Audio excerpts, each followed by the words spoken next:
Assalamualaikum warahmatullahi wabarakatuh. Di sini saya akan menjelaskan materi fisika tentang cermin datar, cermin cekung, dan cermin cembung.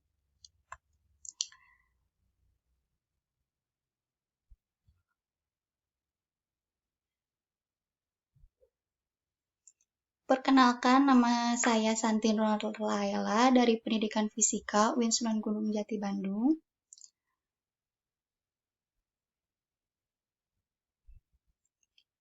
Selanjutnya ada KI, KD, dan indikator.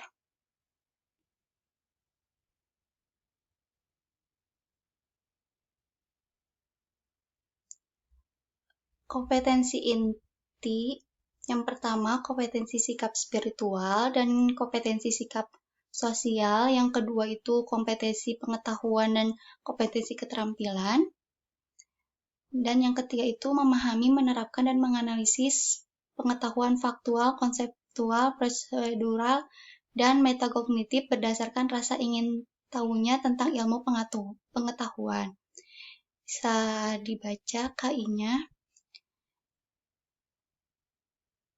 Yang kedua itu ada KD. Pada materi cermin datar, cermin cekung, dan cermin cembung, KD-nya itu 3.12 menganalisis sifat-sifat cahaya, pembentukan bayangan pada bidang datar dan lengkung, serta penerapannya untuk menjelaskan proses penglihatan manusia, mata serangga, dan prinsip kerja alat optik. Dan KD 4.12 menyajikan hasil percobaan tentang pembentukan bayangan pada cermin dan lensa.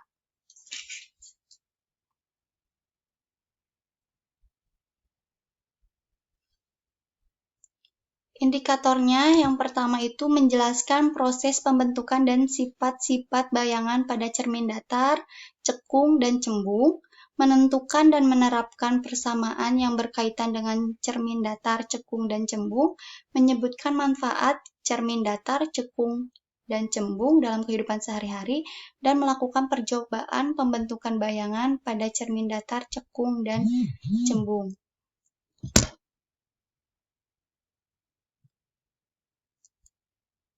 Baik, kita langsung ke materinya. Apa sih cermin itu?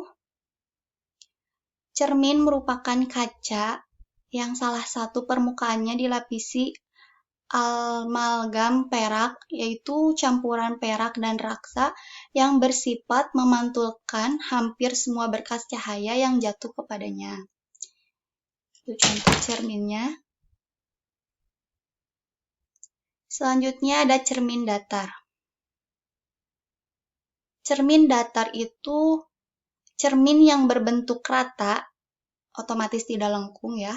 Pada umumnya itu biasanya digunakan untuk bercermin, seperti ketika kita berdandan atau mencukur jenggot, dan menutupi dinding ruang untuk memberikan kesan yang lebih besar dan sebagainya.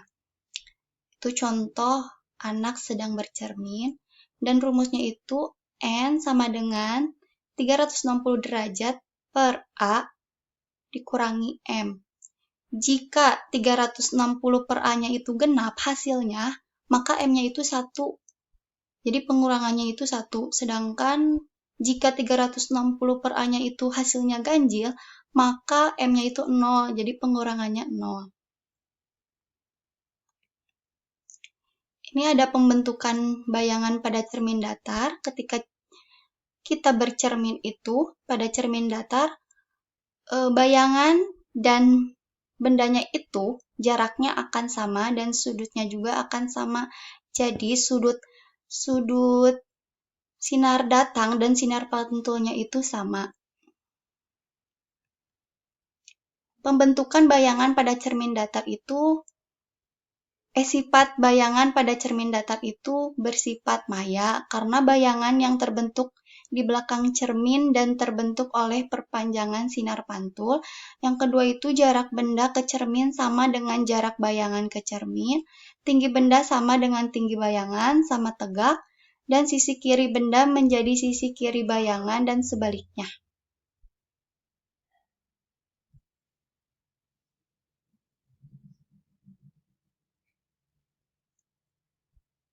Selanjutnya ada cermin cekung. Cermin cekung merupakan cermin yang permukaannya melengkung seperti bagian dalam permukaan bola. Cermin cekung bersifat mengumpulkan cahaya atau konvergen. Di sini ada bagian-bagian cermin cekung, yaitu ini F, fokus cermin, dan 0 ini adalah titik pusat sumbu utama, dan R-nya itu adalah sisi titik pusat cerminnya. Cermin cekung digunakan untuk memperbesar bayangan, contohnya saat bercermin ketika berdandan. Yang kedua itu mengumpulkan energi cahaya sehingga memiliki kekuatan yang besar dan mengumpulkan gelombang bunyi, radiasi panas, maupun sinyal TV. Contohnya itu saat oven cahaya, terus ada satelit, teleskop, dan penerima radar. Yang ketiga itu mensejajarkan cahaya yang berasal dari lampu. Contohnya itu seperti senter, lampu sorot mobil, dan proyektor film bioskop. Ini ada sinar-sinar istimewa pada cermin cekung. Yang pertama itu sinar datang sejajar sumbu utama dipantulkan melalui titik fokus. Yang kedua itu sinar datang melalui titik fokus dipantulkan sejajar dengan sumbu utama. Dan yang ketiga, sinar datang melalui titik pusat kelengkungan dipantulkan kembali melalui titik itu. Di sini ada pembentukan bayangan dan sifat bayangan pada cermin cekung. Di sini ada contohnya, benda itu pada ruang 3 ya. Terus sinar datang. Hasil bayangannya itu ada di ruang 2. Kenapa? Karena letak benda dan letak bayangan itu jumlahnya harus sama dengan 5. Jadi jika bendanya terletak pada ruang 3 dan bayangannya terletak pada ruang 2, karena totalnya harus sama dengan 5. Sifat bayangannya itu nyata, diperkecil, terbalik bendanya, dan terletak di ruang antara titik P dan titik fokus. Di sini ada rumusnya. Titik 1 per fokus F sama dengan 1 per jarak benda ditambah 1 per jarak bayangan. Dan pembesarannya itu bisa ada 2 kemungkinan. Yang pertama itu jarak bayangan dibagi jarak benda, dan tinggi bayangan benda dibagi tinggi benda.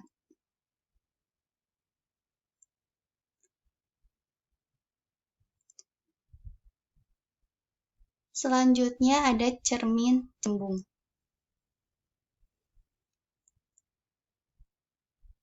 Kalian pasti sudah tahu kan contoh pada cermin cembung itu saat di perempatan jalan suka ada cermin cembung supaya tidak terjadi tabrakan ya. Jadi cermin cembung itu merupakan cermin yang permukaannya melengkung seperti bagian luar permukaan bola. Cermin cembung itu bersifat menyebarkan cahaya di pergen. Jadi berbeda ya sifatnya dengan cermin cekung. Ini bagian-bagiannya. Cermin cekung biasa digunakan untuk memperkecil bayangan. Contohnya pengguna kaca spion kendaraan dan menghindari terjadinya pencurian di toko besar yang diletakkan di tempat tertentu untuk mengamati gerak-gerik pengunjung. Sebagai cermin pencegah tabrakan pertigaan atau perempatan jalan. Di sini ada sinar-sinar istimewa cermin cekung. Yang pertama, sinar datang sejajar sumbu utama dipantulkan seolah-olah berasal dari titik fokus. Yang kedua, sinar datang seolah-olah menuju titik fokus dipantulkan sejajar dengan sumbu utama. Dan yang ketiga, Sinyal datang melalui titik pusat kelengkungan dipantulkan seolah-olah dari titik pusat kelengkungan. Di sini ada pembentukan bayangan dan sifat bayangan pada cermin cembung. Ini ada contohnya ya. Benda berada pada ruang 4.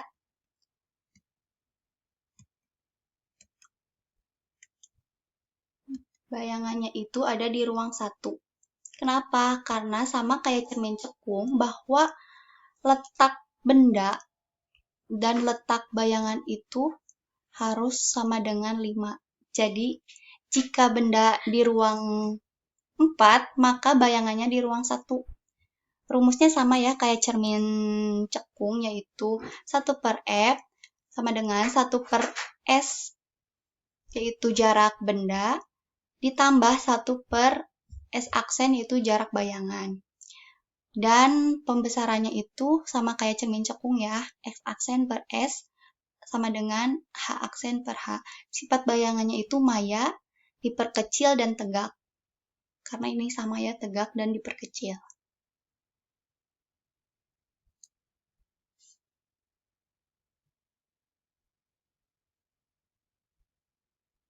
Selanjutnya ada contoh soal.